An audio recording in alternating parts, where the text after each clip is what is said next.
The leaves have begun to turn. Cool autumn mist breaks the air. The sun shines less bright, but where it does shine is on the hockey rink. Welcome back to Delayed Offside. Hi, welcome back to Delayed Offside. I'm Baron. With me, as always, our co-host Adam Williams, Ryan Pilon, and I have a reason to miss all the time, Sanjay Kaushal. And we're going to start today with a very special beginning, as always. And I'm going to throw to my good friend, Ryan Pilon, here with some words, welcome you back from the brisk fall, the ending summer tirades, to the love of hockey. Thanks, Baron. Well, we are excited to be starting another season of Delayed Offside. We unfortunately have to start on a somber note. And we regret to inform everyone watching tonight that our co-host and dear friend Sanjay is missing. You know, this is the third episode in a row that he has not appeared, and Baron, Adam, and I, we are concerned. So please, if you are watching and you're living in the Calgary area, please keep an eye out for Sanjay. You know, places where you might be able to spot him at a Zack Snyder film, or at a hockey jersey clearance sale, or possibly in the B-movie section of a home video store. And if you do see him, tell him that his friends here at Delayed Offside, that we love him and we miss him, and tell him to please come back to us. Thank you.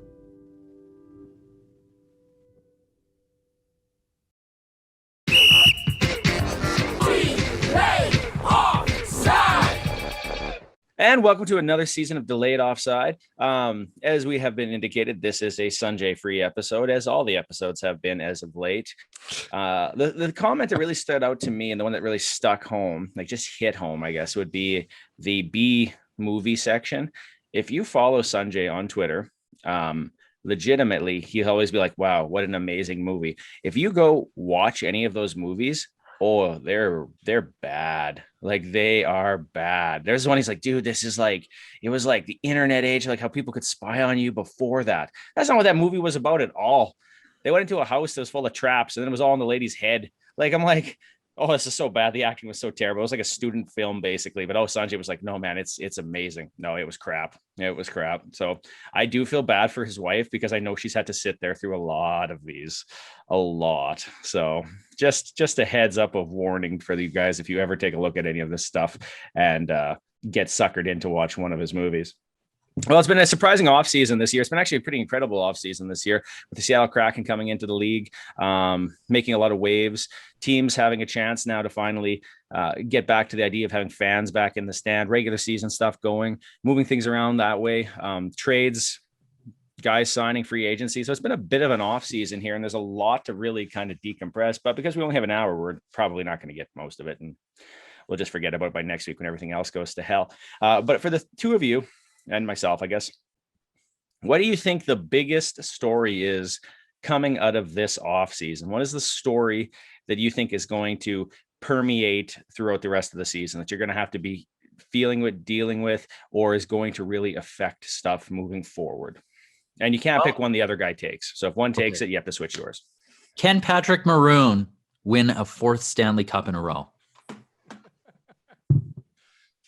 What I'm hoping happen, or the thing that I hope just dismiss. Okay. Yeah. Okay. Anyways, the thing that happened this offseason that I hope will continue to happen is a offer sheet that actually goes through. I think that makes the RFA season very exciting. And even though the Carolina Hurricanes probably paid a bit too much for Kotkaniemi, I thought it was very, very entertaining. And so I hope we see some more stuff like that.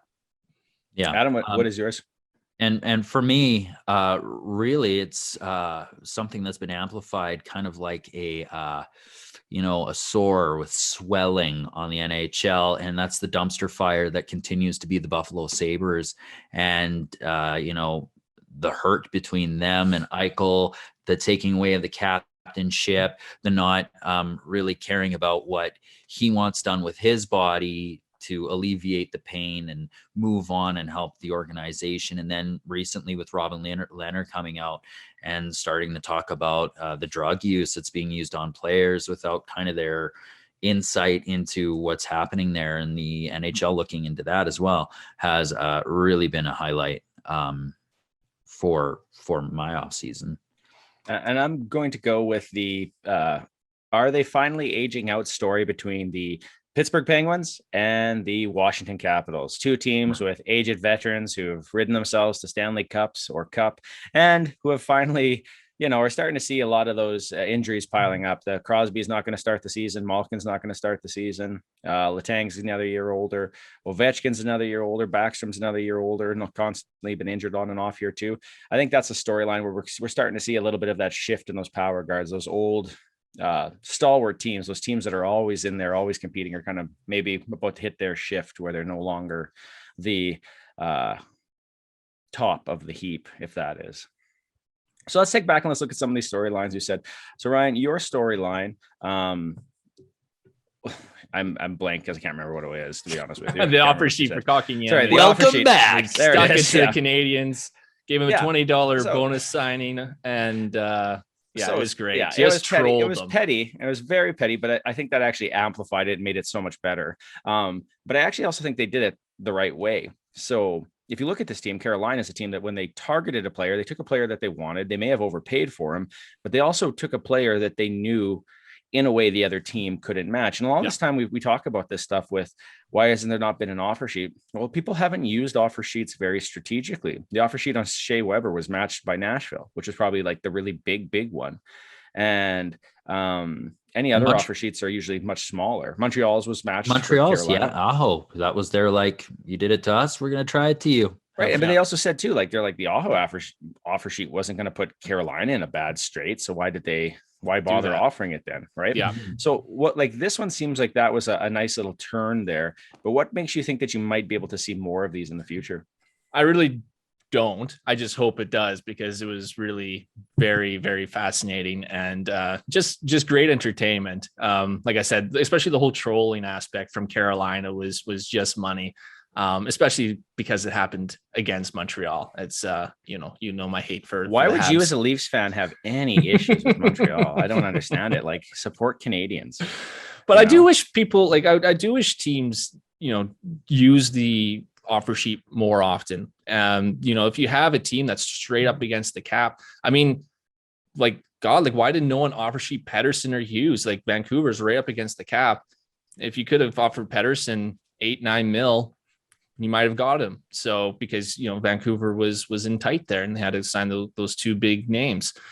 There's always opportunity, but it always seems like GMs are hesitant to do it. There's like an honor code with it. You always hear about Brian Burke saying that he was upset that it was Kevin Lowe, right? That did the offer sheet against him and didn't call him first and give him a heads up about it. I'm like, I don't understand why you need to do that. It's just unwritten rule, I guess, but it's to me, offer sheets are there for a reason, and they should be utilized. It should be a tool that all GMs use. Well, hockey is one of those things that's like heaped in tradition and also hurt by tradition, right? Yes. Like it's so ingrained in it that it just seems to cause tons of problems. Watch out, there's a dog behind you. Oh God. And I'm so excited. I'm so excited to see Ritchie. you. Get hair all over that jersey, boy. Get hair all over that jersey. But it's one of those things like I think it added some character to the offseason. Like, everyone was excited, everyone thought it was fun. Unless you were like a tight ass and really unless you were a Canadiens stuff. fan, right? Yeah, but even Canadiens fans, like, they don't love Kotkaniemi. They weren't like, oh no. I think they were more mad that they let Deneau leave. French right? accent? No, that was just me complaining. I can't believe that you stereotyped it. See, like that's some BS, you guys. We have French Canadian listeners too. Come on now. Yeah, I know, and I like it. Thank you for watching. So anyways, they didn't care. They were more mad they let Deneau walk, because Deneau would have been at least a second line center, and they're not sure that Kotkaniemi is that. I mean, if you look at the final series there, he hardly was playing. He was hardly doing what was needed to be done. Yep. Okay, good talk, guys. Really Yeah, well, not really. Straight banner there. Yeah, like, he wasn't the biggest loss for the Canadiens, that's for sure. They had a lot bigger losses throughout their lineup. I think it's just the sting, right, of losing an RFA. And Kotkaniemi is one of those guys where he's still young, and you hope that he achieves, what you originally believed that he would. And so I think that's kind of more the hurt there. But he's definitely not the big. And to be honest, I think they got Dvorak. I think he might actually be an upgrade at this point in his career over Kotkaniemi. So they rebounded fairly nicely. Talk about being forced into a situation there. Well, and they've got Cole Caulfield, they've got Nick Suzuki, they've got plenty of young skill. And now with the deep run in the playoffs, I don't think they should be too worried. Like, they've got a pretty good cornerstone in that team with, like, Josh Anderson, Tyler Toffoli. They've got a really good mix of youth and veteran there and experience now. Well, I think they have some reasons. I'm sure we'll get into Montreal later, so maybe I won't start talking about the reasons to be concerned. That's fair, actually, because I was going to be like, I think there's reason to be concerned there too. But Adam's the optimist. He is. Yes. As many of you have pointed out in comments that YouTube will not actually let people air. So he is very optimistic. Yes. So Adam, let's talk about your issue a little bit, and this has been exacerbated last little while because people are saying, like, this needs to be taken care of already, which is Jack Eichel has gone and asked and said, hey, this is my problem. I would like to do this surgery. The surgery's been done on MMA fighters and other athletes and been successful, but it's never been done on a hockey player. And they're like, no, you should do this, even though we know long-term it's going to be awful because we know at least you'll be able to play, et cetera, et cetera. And he won't do it. And he's gone for extra looks and stuff. And he's on the trade market. They've stripped him of the captaincy, which I understand, but I still think it's kind of a dick move, but I understand it.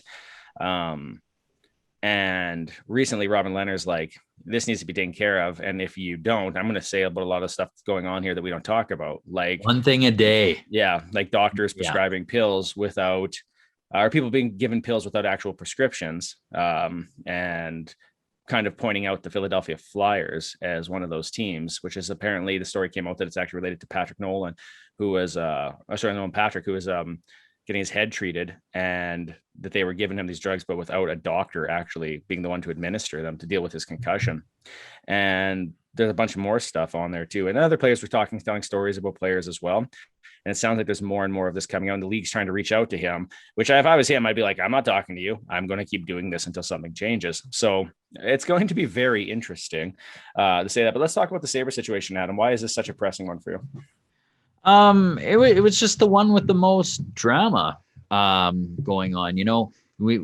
It always seems to kind of flip-flop between them and Ottawa and what's going on, between dumpster fires, and Ottawa's has kind of started to become a little bit doused. And so, who picks it up? And, this is a generational player in Jack Eichel, and you're kind of screwing around with, his wishes, and that doesn't put him in a very good position, and your organization. And I'm sure fans are a little pissed off about it as well. It goes to show that they're putting their organization before the need of the player and their investment in the player and their care. And to me, that's a cornerstone for success, is caring about the people in your organization. And that's what brings the success. Anyways, kind of boring talk here, but it's interesting because they have tattered that relationship. It's done. They have to trade him. It's been heading this way for a while, I think, but you're right. Like, it's not repairable by any point at this stage. And they're just, how do you get out of it? Exactly. Like what is the end result in this? Like, what team is going to trade for Eichel when he still hasn't had his surgery? You don't know what kind of player you're going to be getting once he's done his surgery. Time? Yeah. And are other teams going to be willing to let him have the kind of surgery that he wants? And if there's no team willing to trade for him, what does Buffalo do? Right? Like, you're not going to just let him go for nothing. He's a valuable asset to your organization. Like you said, Adam, he's a franchise type player. You're going to want some key assets back to be able to rebuild. And I just I don't see a way out of this. See, what I think is going to happen is this. I think where this is heading is at the end of the season, nothing will have changed. He will not have been traded, nothing else. They are going to mutually agree to terminate his contract. and lawyers will be involved, and he'll be bought out, and it'll have some kind of thing where it's not against the cap to allow both sides out. He will go get his surgery, he will recover, and he'll sign somewhere else. Yeah. And he'll sign cheap, and he'll play. And that sucks for Buffalo. Does it? Because they've had lots of opportunities here to trade him. They have set their ransom so damn high, and they've set the structure of it so much. Well, the truth is they've had a ton of first round picks now too. Like we all let's look at this team. This team did this for forever. You're always grabbing first round picks, and you're not always getting the top player. Yeah. But they're going to have a top 2 pick probably again this year. Well, so do you think if Buffalo sees that as the end result, like this is probably what's going to end up happening, they'll end up trading him for less than what they were asking originally just to get something out of it? Absolutely. Well, potentially. But if they're smart, if teams are willing to take him. GMs are sharks. They treat it all the same. Why would I take the biggest issue partially is the teams are like, why would I take your issue?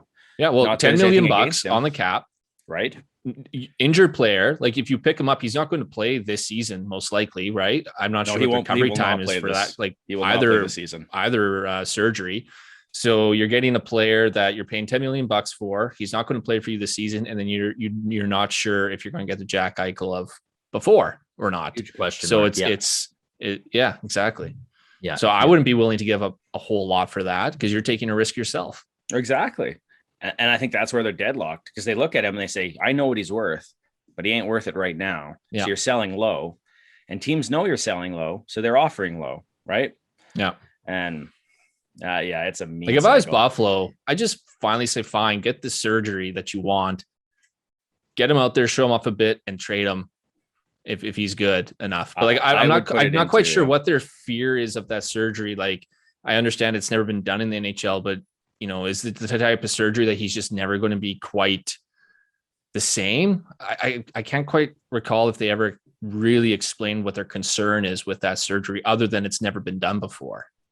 Yeah. But I mean, also again, like we don't know much about it, and there's several doctors passing information back and forth. And I think that's the other part of it. Right. Yeah. So there's a lot there. We'll go with the third one here, which is do we think that the window's closed on these once great teams, these stalwarts of the 2000s, which is essentially the Capitals and the Penguins? Has the window closed on these teams? Are they past their prime? And are we seeing the end of this group of players? No, I don't think so. I think they've got maybe a couple of years left. We're talking about, Sidney Crosby, who's still playing really well. Ovechkin, who's still scoring at a pace where he could quite possibly reach Gretzky's record. I just don't see it yet. You see a little bit of like they've slowed down production wise a bit, but really they're still very instrumental in their team. They're still first line players for their team. They still produce really well, like top 20 in the league at least. Ovi's production as a winger is fantastic. Crosby's one of the marquee centers in the league, and that Mike is going to pick up that purr real well. So for me, I don't think that window's quite closed yet. Yeah, I think it depends on if you're talking about the players or the team. So you take a look at team and then go Pittsburgh. To I think that window's closed for them. I think, Adam, you're right. Crosby is still a fantastic player, but for the team, they're going to be without Crosby and Malkin to start the season. So that means Jeff Carter is your number one center, right? And Tristan Jarry is your goaltender. Yeah. So I don't have any faith. They also lost McCann and Kanev. Yes, thank you. So they lost some valuable assets there as well. Big parts of the team. Yeah. I don't see Pittsburgh being a contender this year. Washington, I don't know. Washington's still pretty good. Is Backstrom injured to start the season? I believe I think so. So that hurts. And then Kuznetsov is having issues, right? So they're having issues down the center as well. Yeah, he wanted out, or they wanted him out. One of the two. Yeah, Kuznetsov. Yeah, he's there were some issues too with there was something at the end of last year. He wanted out, or they wanted to trade him. Yeah, because he was not getting the playing time, and he's dropped off. Right. Yeah. So like, I mean, is he even going to play for Washington this year? If not, then who's their number one center? So to start the season. So in terms of teams, I would say, yeah, that window is closing very fast, if not already closed. In terms of the players though, like, yeah, Sidney Crosby and Alex Ovechkin, they're no longer number 1, 2 in the league like they were for many, many years, but they're still very, very good. Evgeny Malkin, I would say, has dropped off, at least in terms of last year, his numbers. Like, he's never been able to really stay healthy his whole career, but when he is healthy, he's usually put up great points. Last year, I think he was on pace for about 70 points, which is a huge drop off for him. So I guess we'll see if that's age and injuries catching up to him or not. So, Malkin, I could see maybe his window closing as well. Yeah. I honestly think the Penguins are going to be struggling to try to make the playoffs this year. Like I do. And that depends on certain things. If other teams rebound a little bit better, but I just think you're starting your season, you're missing your top 2 players for a month. That's going to put you in a bit of a hole. The defense isn't better than it was last year. That's not going to help either. And your goaltending is a huge question mark anyways. So I think the team's times are starting to pass. Do I think Crosby's going to play a lot longer? Yeah. I think Ovechkin's going to play a lot longer. Yeah. But Crosby was actually, I think he was a Hart candidate last year as well. Was he not? Yeah, I think he was like 4th in voting or something like that. Yeah. So people still recognize that he's good. But can he carry a team like he used to? I don't know that he can. And that's where I'm kind of surprised. So I could just see that being a bit of a shift there. But I think we're starting to see it transition to other teams now. You have teams like the Lightning who are constantly in it. And the other team seems to always be switched. Colorado too. Vegas. Those are the teams that are picking up the torch a little bit here and being a little more consistent in their results. And I think that's where you're going to see that switch occur. And really, it's about time. After a while, you get bored of seeing the same teams all the time, right? It was always Pittsburgh, Washington, Boston, LA, Chicago. So eventually, you just need to see some new teams take hold. Yeah, exactly. Okay, well, we've talked about basically nothing for the last little bit, so that's important. No, it's good stuff here. But we're going to talk a little bit about the off-season and Canadian teams and look at how each Canadian team did this off-season, if we think they're better or worse, and if we think they're worse, and if we think that they're a playoff team. Taskmaster Ryan has asked us to keep this nice, tidy, probably for his infographics that he's designed but hasn't shown us yet. No infographics. What have you been doing all summer? What the hell? Why are we paying you nothing if you're doing this? Exactly. Well, let's take a look at some different teams here, and I think we're going to start. And I'm just going to go through our list of information here, but I think we're going to start with your team, the Toronto Maple Leafs, here, as they finished top in Canada in the North, the now defunct North Division. But some key departures are Zach Hyman left, Nick Foligno is gone now, Joe Thornton is gone, Craig Anderson, Zach Bogosian, Alex Galchenyuk, who they revamped. They absolutely rebuilt him as a player. He got a PTO. Good. Riley Nash, Martin Marincian are all gone. New arrivals include Michael Bunting, Nick Ritchie, David Kampf, Andre, is it Casse or Cache? Cache? Yeah. I'm not even going to bother with that one. Alex Biega. I feel like Biega. And really the other guys aren't as important beyond that list. So let's take a look at this team here, Ryan. What do you think about their off season? What do you think about the departures? And where do you think about the new additions? Is this team better than they were? Are they worse? Go. I'd say I think they are slightly better, but like I said, only slightly. And I'm not overly confident about that either. I think they addressed a lot of their needs, but each of the acquisitions that they picked up, they're question marks instead of exclamation marks. So, for example, they needed an upgrade in goaltending, right? With Freddie Anderson, I loved him, especially at the beginning of the start of his career with the Leafs. He carried that team in the early Austin Matthews years when they were terrible defensively. But the past 2 seasons, he has not been good. They needed an upgrade there. So they brought in Peter Mrazek, and he had some excellent numbers last season. And in the past 2 seasons has outplayed Freddie Anderson, but he was injured a lot too. And so can he stay healthy? And he's been a bit of a streaky goalie in his career. Will we see numbers like last season, or will he drop off? Then, another thing I thought they really needed was a third line center who would be great defensively and be able to win faceoffs. And they brought in David Kampf, and he's an excellent defensive center. He's exactly what they need, except during his career, he's been more of a fourth line center.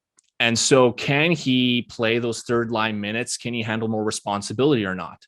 Are you confident he can do that? I'm not sure. It seems like he seems to really love him. He said he's willing to put him out against anyone. So I'm hoping that that's the answer, because Kerfoot he just couldn't play that role. And they really wanted a shutdown line last year, but Kerfoot, he just wasn't good on the faceoffs. He wasn't big enough to be able to stop the other opposition. And it just didn't work. Kampf is good at faceoffs. He's a bigger body. He seems to be really good defensively. Hopefully he can handle those minutes, but I don't know. He's never really played that much before.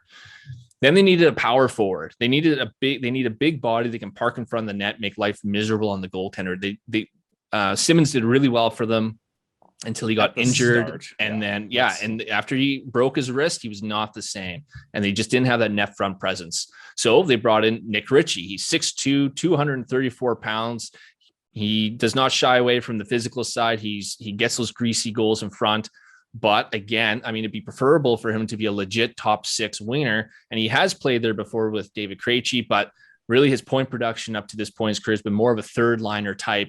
So, I mean, is he, he's going to get a chance to play with Matthews and Marner, but like, is he going to be able to stick there or not? He's a bit of a slower skater. He takes a lot of penalties. Who knows? So like I said, all in all, I think they're going to be better. But it's more of a question mark. Adam, what are your thoughts on the Leafs? Unlike Ryan, I don't think they got better. I think they got a little worse, especially on the wing. I do like the move they made in goal. I like Peter Mrazek. I like Jack Campbell, especially after the All or Nothing series. I just finished that today. Really like Campbell. I think he's just a great guy. Yeah. Well. But that left wing is a huge sore spot. There's no, household name on that wing. You do have your 1-2 punch in Marner Matthews. You do have your 1-2 punch on your second line with Tavares and Nylander. But then, it reminds me of the Oilers struggles over the last couple of years with wingers on the left and trying to find a fit. And we know how that kind of played out for them. They have their marquee players, and it was a struggle for them at times too. So that's my big question mark is that left wing. Yeah, I agree. Losing Hyman hurts the Leafs big time. We're going to miss him. He was an integral part to the team, and he added a lot. I don't think they brought in anyone who's going to be able to do what Hyman did. Yes, Adam, you called it. They didn't bring in anyone who's going to replace him. But I think from lines 2 to 4, they've actually gotten deeper, because really after that, they're replacing Joe Thornton, Jimmy Vesey, and Barabanov. That was their 3 guys at last year who were in the starting lineup. And so, I mean, I really think a combo of Bunting, Kampf, and Kasha are an improvement there. Even if it comes worse to worse, Bunting gets waived, Kasha ends up getting injured again, and Kampf gets put down to the 4th line. I mean, VC got waived, Barabanov got waived, and Thorne went down the 4th line, and he gave the Leafs nothing on that 4th line. At least Kampf there will provide sound defensive plays. So right there, there's a bit of an upgrade in your 2 to 4 line. I think the point is the strong one too. Like, I get why you might think they're better, but honestly, I think last year was the year where they were their best team, and this year is a step back on that. Mrazek played behind a much better defense than he's going to have in Toronto. He played under. So Dougie Hamilton is equal to who on your team? No, the Carolina, Toronto was top 10 in almost every defensive stat though. So it's not like they're a bad defensive team. The other thing too is all Mrazek has to be is average to be better than Freddie Anderson was last year. Most goalies though, like most teams just need an average goalie. If you have an average goalie, you'll probably be okay for the most part. Even if most guys are sub, and that's what's the issue. Even if he's below average, he'll be better than what Freddie Anderson gave the Leafs last year. I think that's not true. It is true. Freddie Anderson had an .895 save percentage. Well, that's below and average, he was Ryan. Injured most of the season. So, I mean, if he can stay healthy and provide 900 and above save percentage, that's already an improvement. Yeah, but were you 900 because he let in like 2 goals a game, or he had a game where he let in 4 and then the next game, let in 2, right? Like, I think that's to be fair for Freddie. He struggled because he came back while he was still injured. But even before that, he was in the low 900s. We're at our 5 minutes, so we have to stop your propaganda right now. Fair enough. Put your thumbs up if you think this team is a playoff team this year. Yeah, they're a playoff team. I don't think they'll be as good, but I think they'll still be a playoff team. We're going to jump to the Winnipeg Jets. The Winnipeg Jets made the following changes. Derek Forbort is gone. Same with Mason Appleton and Matthew Perreault. Laurent Brossoit, despite being part of the best goalie tandem in the North, according to Adam, and he turned out to be decent. Nate Thompson, Tucker Poolman, Trevor Lewis, and Jordy Ben have all left. New additions include Riley Nash, Austin, whoever cares, I can't pronounce it, Nate Schmidt, and Brendan DeMello. Let's go with this one. Adam, you can start for this one first. What are your thoughts on the offseason that the Jets had? And what do you think this team's strength is? Are they better? Are they worse? Well, 20. I think that they've improved their defense. I think with bringing in Nate Schmidt and DeMello, I think they did get a little bit better there. They did prove last season that they could play a full team defense, especially in the playoffs, and really put their bodies on the line. We're going to see the same core, much like with Toronto. That core doesn't quite change with Wheeler, Scheifele, Kyle Connor, Ehlers. But my question is, Scheifele's getting a little older, so is Wheeler. Can they keep producing at that level too? I love your expression. Really? But how old are they? 40? Well, come on. Wheeler's older. Scheifele's Wheeler, but Scheifele isn't. Wheeler. Scheifele's still in his 20s, right? Yeah. I don't know why I talk on this goddamn podcast. Well, neither do we. I don't know. Literally, Ryan in my group chat is like, why is he still talking?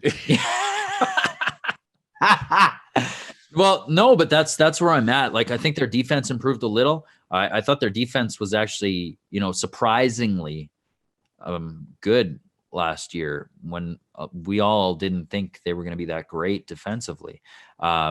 It'll be interesting to see how Nate Schmidt fits in there. He's a good defenseman, and I think he's a good team guy. I think he's going to fit in well there.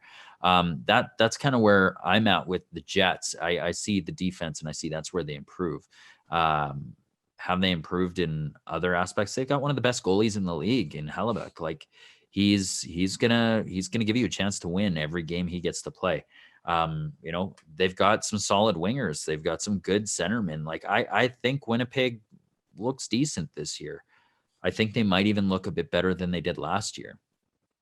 I'd say they're better than last year. I think you're right. They addressed their defense, which was their biggest weakness last season and has been since they lost all those players in that one off season. Yeah, but true. I still Myers. don't. Yeah. It was a lot of loss on the back end. Yeah. I don't think they're still going to be a great defense. I still think they lack a true number one defenseman. I don't think Josh Morrissey is that. Right. So I think they're going to be better, but you said they were good defensively, Adam. I'll have to disagree on that one as well. They were 27th in the league last season in expected goals against. No. You misquote me. I said in the playoffs. Oh yes, in the playoffs they shut down. They played a good team. The Oilers. Defense. Yeah. And they're, you know what happened? Their forwards committed to playing defense. That was the biggest. They put difference. their bodies on the line. They played a hell of a team defense. Yes. They committed. You never want your best player to block a shot, but the fact that they're willing to do that tells you a lot about that team, and that was not true for Edmonton in that playoff series. And so, I mean, are they going to be willing to do that over an 82 game regular season? I'm not sure. Really, their forwards are great offensive weapons, but a lot of them really aren't that great on the defensive side of the puck either. So I do think they're going to be, better. They brought in some decent names to help out on the back end, but I still think they're going to struggle there. Hellebuyck is probably number one or number two in the league for goaltenders, but if he has a bad season, they're in trouble. If their power play falters, they're in trouble, because really they actually don't score a whole lot of 5-on-5. They're pretty average there, but their power play is deadly. So I mean, if they falter on one or both of those this season, they'll struggle. But I do think they're better. It's interesting. I think the question mark isn't Hellebuyck on this team, but actually behind him. I don't know that Eric Comrie fills me with a ton of faith for anything when things are going to occur here on this team. I really think that they've flipped that defense around well. Schmidt is going to play much lower down the lineup than he did in Vancouver. He's going to have softer challenges that way. I think Brendan Dillon gives him a little bit more of a dimension for guys that they want to work in. This went from being a big defense to a small defense to an actually decently sized defense again. And Pionk has been a revelation. Yeah. If you thought you did not think that they won that trade when they lost Trouba, and they have actually won it in several ways. One, they don't have Trouba. Two, they don't have to pay Trouba. And three, the guy they got back is actually pretty decent. The two top lines are good, but the question mark for me is still actually Pierre-Luc Dubois, because this is a guy who came in and he had for lack of a better term, he had a shitty attitude in Columbus. Yeah. And he couldn't shake it the rest of the season. Yeah. And it doesn't really matter if you can't fit in, but that second line looks like it's got some options there if he's on it, or he can play third line or whatever. Like, you can move him around, but he is one of their big pieces, and it'll be a lot for him whether or not that he turns around. And in Columbus, he was good defensively too, and that's what this team needs, is some good defensive forwards to help out. Yeah, because Scheifele defense, right? So Scheifele's brutal. He was good in the playoffs, but he is legitimately brutal. That top line is awful for turnovers. And Winnipeg's third line was like one of the best in the league. Losing Appleton hurts. It hurts that depth on that third line a bit, but losing Perreault hurts too. Yes, he was a huge PK guy. Yeah, so they lost some big pieces for sure. Put your thumbs up if you think they're a playoff team. Boom. They're a playoff team. Yeah. It's just, you can't deny it. They're so good. Speaking of so good, we're going to talk about the Vancouver Canucks. No, I'm kidding. But we are going to talk about the Canucks. So out from here, they lose Nate Schmidt, Alex Edler, who was like the longtime stalwart there, Braden Holtby, who was one and done and got to take his Turtles back to the States, Roussel Beagle, friend of the show, Lou Erickson, and Jake Vertan are all left. Brought in, there's a ton of change here. Connor Garland was brought in from Arizona. Jason Dickinson on defense. Oliver Ekman Larson, who I'm pretty sure they were like, yeah, you can. Isn't Jason Dickinson a center?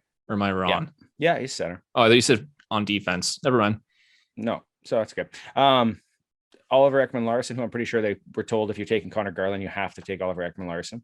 Luke Shen, Tucker Poolman, who is an interesting signing because they're paying him a crap ton. Yaroslav Halak, who I actually think is a good backup goalie at this stage, and at least in that mentorship role. And I think it's announced like Travis Hamonick's probably not going to play, or they're not sure yet. It doesn't look like it. Yeah.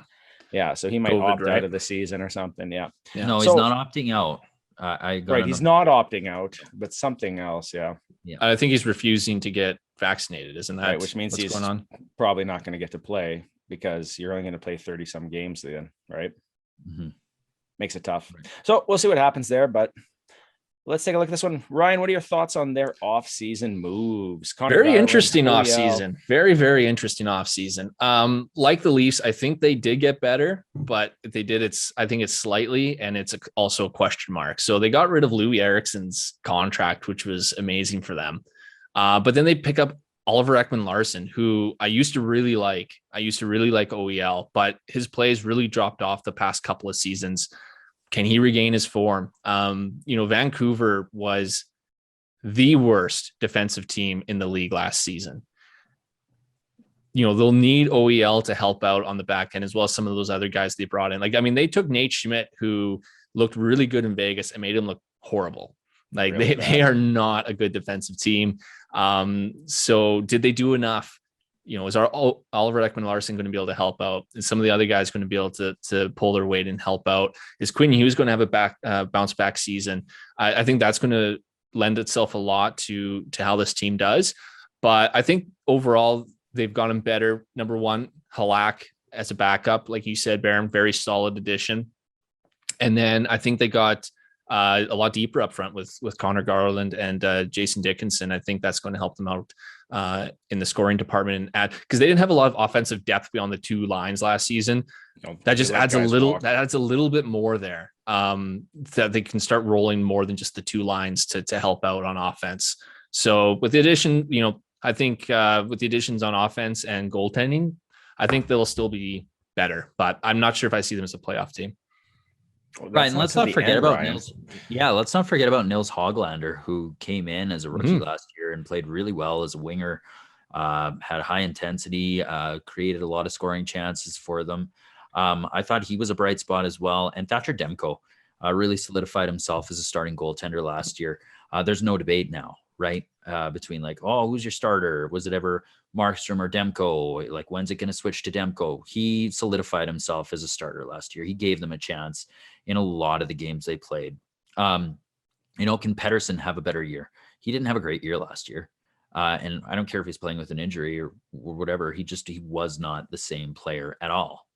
I don't care if you're injured. You get those points. Yeah, exactly. I was like, wow. Well, or screw you, got a Pettersson. concussion? Get on the IR. Skating. Huh? You know what? You're the problem, Adam. Everything Robin you're the Leonard's culture talking that about, needs to it's because change. of stuff. People like you, Adam. Yeah. I open my mouth and it's just like rain. Where was I? Oh yes, Pettersson. I don't know. I hope he can bounce back because he was one hell of a player. Had a great rookie campaign. Last year was underwhelming for me for Pettersson, and I was like, geez, what is he? What is he? And that's my player. big. Well, no, but that's like, what's his identity? What is he really? Hockey player.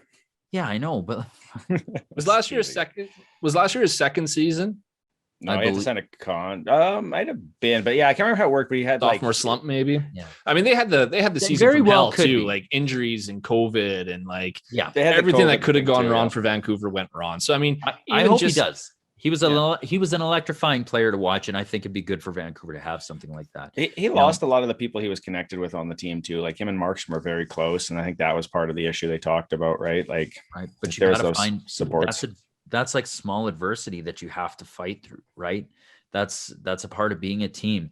And then like hearing reports like concussions, got to fight through those concussions. Yeah, too, Adam, and this. Another thing is like, I want to be on a winning team. Well, sometimes, these teams, when they're rebuilding and you're a part of that rebuild, it's going to take a couple years to get to that winning mentality. And like, you can't just automatically be like, well, I want to be on a winning team. That like drives me nuts hearing that. I don't mind that. I don't mind players calling out the teams because, like, honestly, like the GM is the reason that team sucks right now. And 2 years ago in the bubble, they went on a hater. Like they looked sharp. And the moves that GM made put them in a bad spot. They let Trifoli walk without even offering him a contract, just by giving up stuff for him, which would have given them the second line depth that they would have needed to not go after these other guys. But they didn't do that. And so he's had taste of it. And he's like, well, this is bullshit. And I don't know. I don't think that's bad to call them out. He's still signed with them. But I mean, it is interesting. I think it's the stuff that stands out for me for this one is they basically moved the goalpost on their cap situation.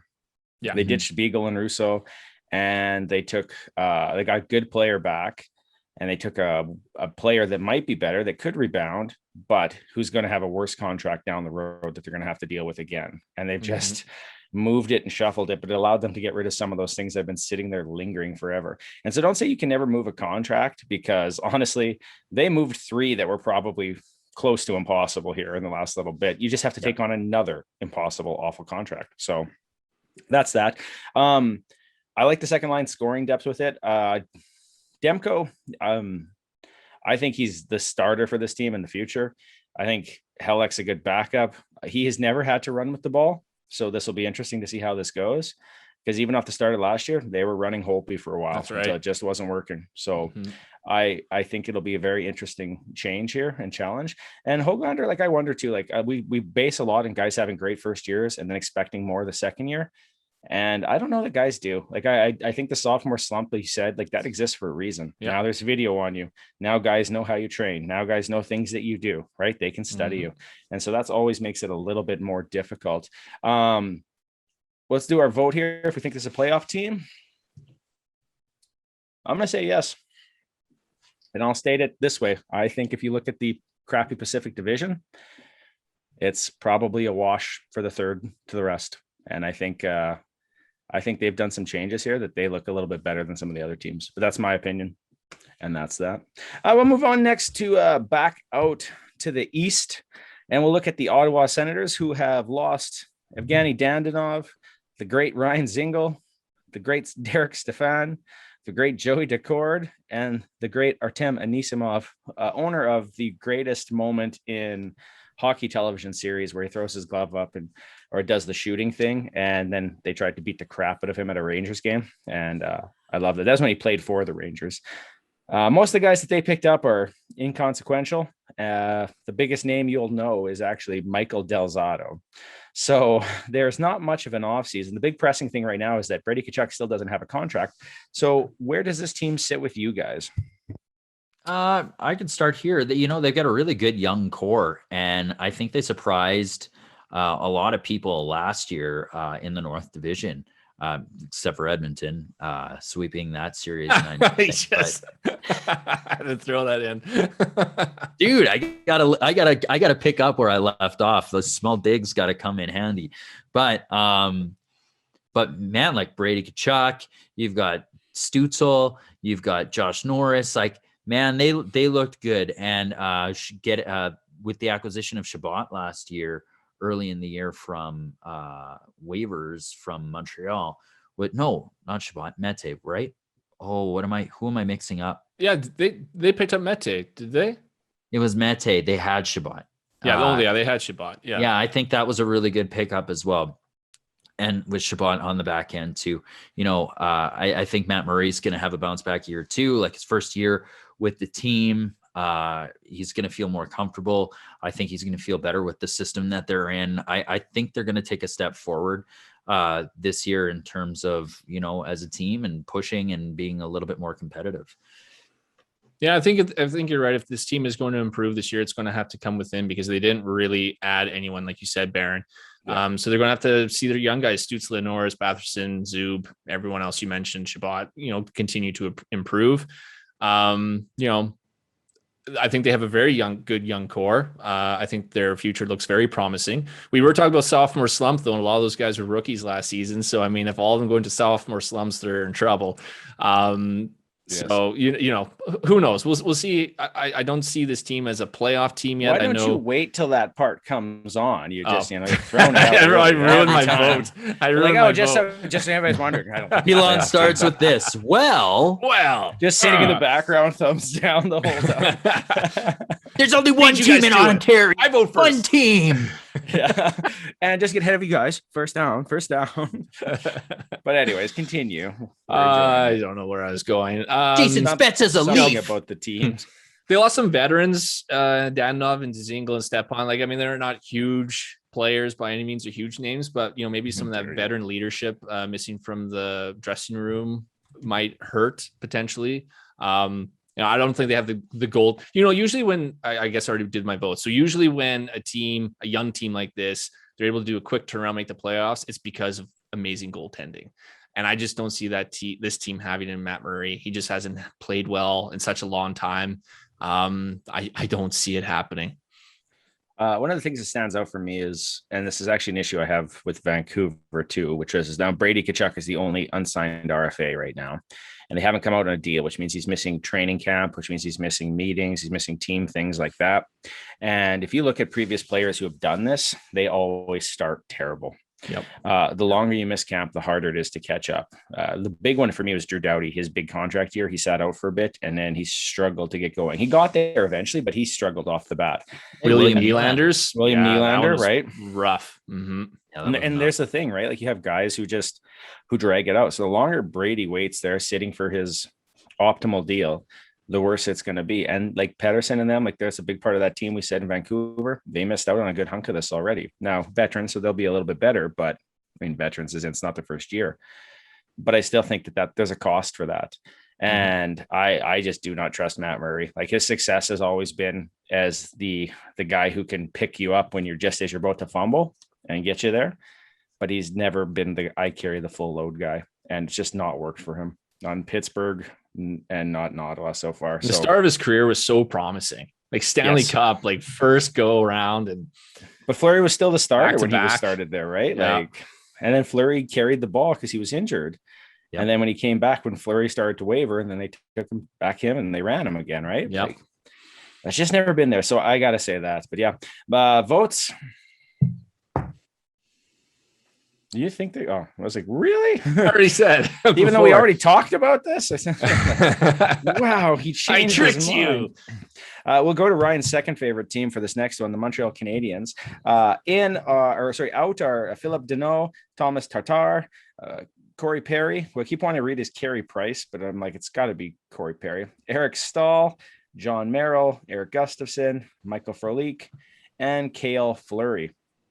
In Cedric Paquette, Mathieu Perreault, which is a great signing, David Savard, Chris Weidman, and some other guy I've never heard of.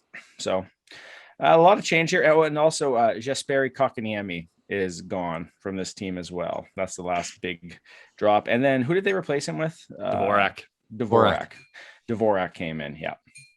So Ryan, I mean, I think you did the last one, but this is your second favorite team. So you might as well. Oh, what are your thoughts on this? I have loved this offseason. It's looking rough for Montreal in my personal view. Shea Weber, also, I should say. Yes. He's probably done. Yeah. So Shea Weber is done. He was your number one defenseman. Jeff Petrie can probably fill in. He's very good, but I mean, he's still no Shea Weber. And that just obviously, as you move people up, you're affecting your depth there. Carey Price is going to start the season injured. That hurts.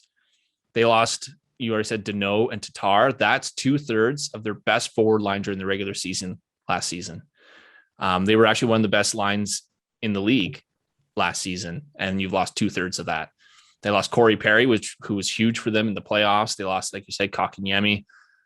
That's a lot of pieces from the Stanley Cup running team that made it to the finals. I think in order for this team to get it done, they're going to have to rely on their youngsters to take a step forward, like Caulfield and Suzuki and Romanov. And they're going to need playoff Carey Price, not regular season Carey Price.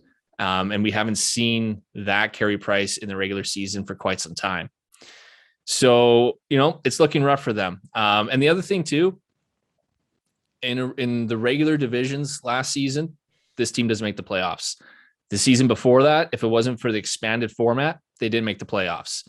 Mm-hmm. This team is built for the playoffs because their defense is big and heavy and mean and strong.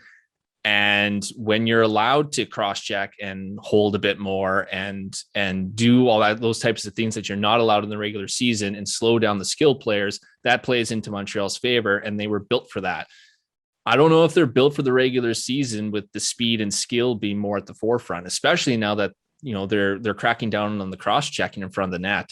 Supposedly. We'll see if that happens. Mm-hmm. So, I don't know. I think it's looking pretty rough for Montreal. Adam?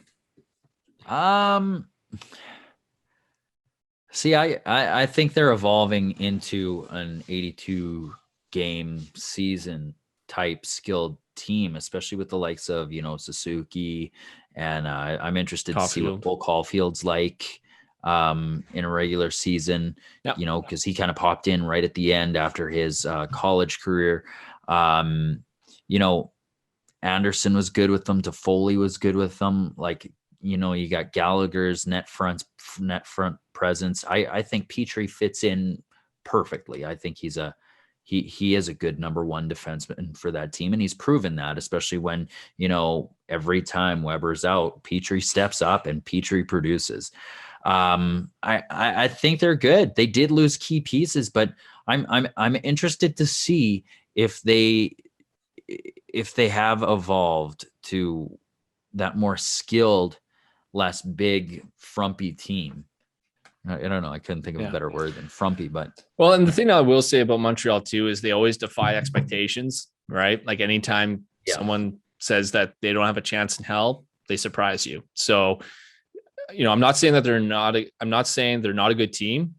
If they were playing the Pacific Division, maybe they'd have a better shot at it. But like the Atlantic is very, very, it's going to be Tampa very, very Bay, strong. Boston, Toronto, like Florida, like that's tough. It's going to be a very tough division, and that's not going to help them either. But you never know. Like you said, I think it really will come down to goaltending, which kind of Carey Price you're going to get, and when are you going to get them? And those like Caulfield and Suzuki, like you're going to need those guys to really. And Romanov too. I think Romanov is going to be a big one. to be able to play in that top four and help out with losing Weber. If those young guys can pick up the slack, you never know. Like they're analytical darlings every season. They control control the play, and possession and everything like that. But I don't know. For some reason, just their stats at the end of the regular season, their placing is pretty low. Yeah, I think the division's too tough. I think there's a lot of turnover on this staff. I think they're really going to have to redefine themselves. They lost some big pieces there, and I think it stands to say, like, this team was not a playoff team if it was not for the fact that they were in the North Division. Like, really, in a regular year, they would have not made the playoffs with those points, and that's the thing that's going to haunt them. We're going to keep moving on, though. So let's say, are you thinking it's a playoff team? Yes or no? Yeah. So there you have it. And if we're wrong, well, then that's probably par for the course. We'll jump to the favored Western Suns, the Edmonton Oilers. Gone is Adam Larson, Ethan Bear, Dmitry Kulikov, Caleb Jones, Jujhar Khaira, James Neal, Dominic Cahoon, Tyler Ennis, Alex Chason, and Slater Cuckoo is back. Just this little out of date. Added additions: Zach Hyman, Warren Fogle, Derek Ryan. On the back end, Duncan Keith, Cody Cece, and they haven't signed the other guys yet. So we'll see what happens here. They still might have some more signings occur here in the next little bit. They've also lost Stalock and Archibald as of late as well. So Adam, what are your thoughts on the offseason of the Edmonton Oilers? Well, I think Edmonton got a lot better, especially on the wing, with the addition of Zach Hyman, line. And you said it to me. Oh, did he's I? Down, he's on down my there. screen. He's right there. Oh, really? We'll see who's right at the end of this. Oh, yeah. Yeah. I'm thinking there's greater balance in the offensive side of the lineup with forwards in Edmonton. You got Hyman, McDavid, Puljujarvi, who have looked really good in the preseason, especially Puljujarvi looks like he's taken a step again. And then you've got RNH now on the wing as well, but playing on that dry line with Draisaitl himself and Yamamoto. And they're starting to get that chemistry back, which is nice because they haven't got to play together too often last year. And then you get Warren Fogle coming in. He looks good with Derek Ryan on the third line. And then you got this surprise PTO with Perlini coming in, and he's looked really good as well. And he's produced quite a bit. A former first round draft pick that, didn't really pan out in the NHL for a while and had to, wants to come back and redefine what he is as a hockey player for a new team. And that's as a bottom six role playing type player. And then do I think the defense got better? It remains to be seen. I think they did get a little weaker in the defensive zone, but we had a lot of defensive defensemen before. Adam Larson leaving does hurt because he's a punishing defenseman in that zone. He was also struggling in Edmonton. Like, his father died here. I think that really stuck with him, and he needed to move on to get out of there. But and Bear hurts. I loved Bear. I thought he was good. Like, they really highlight the turnover that created the goal, but every player does that at some point. This gives Bouchard the opportunity to jump into the lineup. We got Barry for another year. He was a bright spot offensively for the Oilers, and he led all defensemen in scoring last year. Darnell Nurse, every year he's just taken a step. I'm really excited about this group. My big question mark is, can our goaltenders stay healthy? Can they stay consistent? And can they share like they did 2 years ago when they were really successful with Mike Smith and Koskinen? So, I'm interested to see the young players as well. Can Ryan McLeod stick with the lineup? Tyler Benson, let's see how those guys kind of fit in if they do. I'm also really happy with Devon Shore being there. I think Edmonton got a lot better than they were last year, and I'm excited to see it. Go on. At forward, absolutely. This team is much deeper and has more scoring depth and defensive play too. You're going to love Zach Hyman. He's going to bring a lot to your team, especially at the beginning of the contract. He will get pucks out of the corner. He can score. He can play defensively. He can play on the PK. Fantastic pickup. And then Fogle and Derek Ryan. That adds some more depth and defensive play to your roster. your bottom six, I would say, was the weak point in your forward group last season, in that you guys leaked goals from the bottom six for years. Yes. I think this is going to help. Vogel, great defensive player. Derek Ryan, really good defensive player as well. I think that's going to help. You're going to be able to put out a line that you're not scared of putting them up against other teams, talented players. So that's going to be great. Very, very interesting offseason on the defensive side of things. Picking up, let's talk about the X factor, Duncan Keith, right? He's your guy's X factor. What Duncan Keith are you going to get is, you hear from all the analytics experts talking about how Duncan Keith is he's a bottom pairing defender at this point of his career. Like, you've heard that. I struggle with that. He's no longer a top number one defenseman. That's obvious.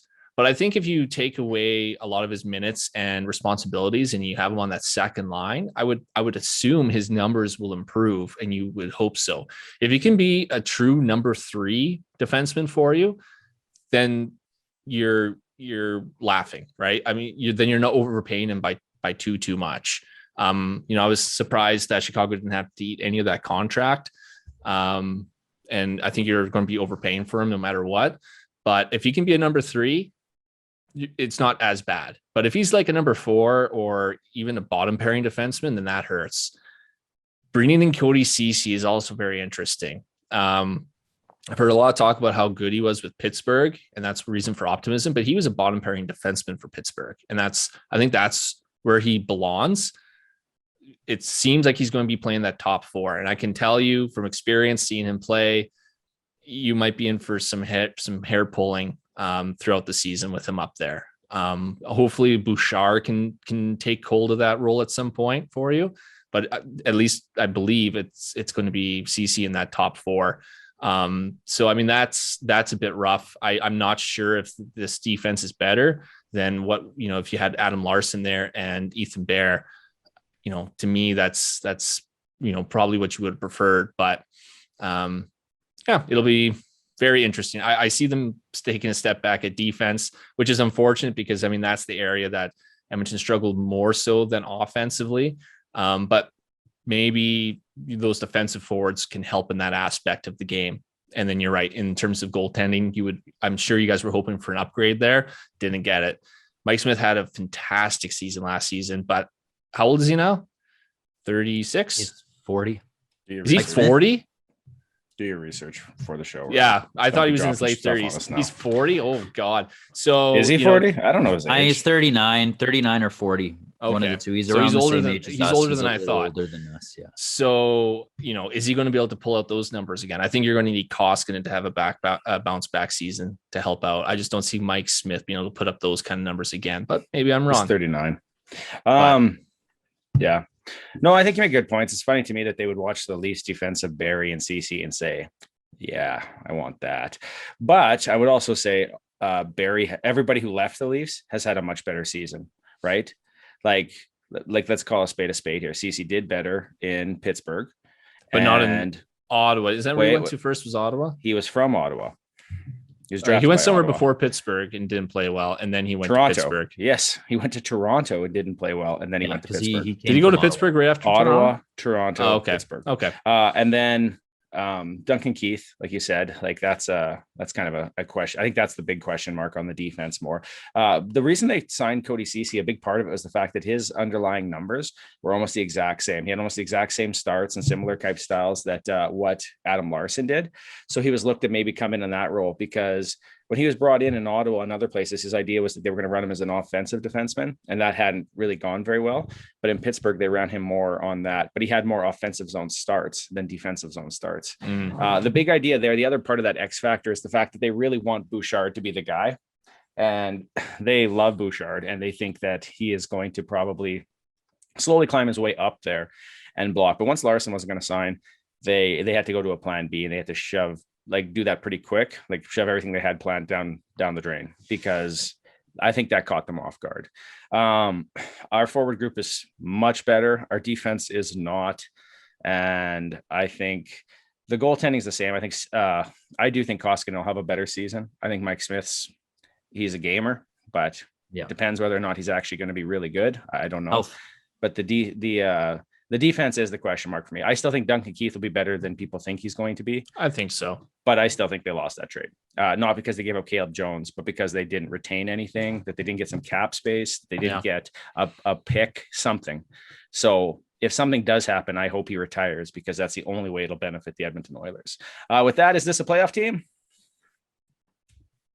Yeah. And Sanjay. Just for him. And it also really helps they're in the Pacific Division, right? Yes, it does. Like that division is just stinky. It's true. But I mean, that's life. That's for the longest time, it was the hardest division with Death Valley. Yep. So it goes in cycles. Yep. Okay. We're going to jump here to the Calgary Flames last here. Also kind of like one of the more mediocre teams that not much has changed. Their big addition probably being Blake Coleman. They also got Tyler Pitlick, Zadorov, and Kevin Gravel. Wow. Also on goalie, Dan Vlader has been playing. They lost Giordano, who's pretty much the heart and soul of that team. Derek Ryan, who's one of their shutdown centers. Come here, Timmers. Who else they got here? Josh Levio, Nordstrom, Nestrov. God, they lost a few players. Ronaldo, Michael Stone, Buddy Robinson, Dominic Simone. They brought in more guys like Trevor Lewis and stuff. They're going to probably play the style of their GM. So yeah, where are you guys at with the Calgary Flames? Is this an improved team? Is this the same team? Is it a worse team? Like, what are your thoughts? It's really, Sanjay was here for this. Well, sorry. No. Yeah, go ahead. Jump in. But I think it's going to be an interesting year, and it's going to be a identity defining year. And I think we're going to see more of a Sutter style of that, try to shut down big game, big hits, punishing style of play. Because that's what, Sutter brings to the plate. We saw that with the LA Kings. We saw that with his past team on the Flames, and it worked for him. So it'll be interesting to see like a Johnny Gaudreau in that kind of a system, or like a Matthew Tkachuk, kind of as a wild card.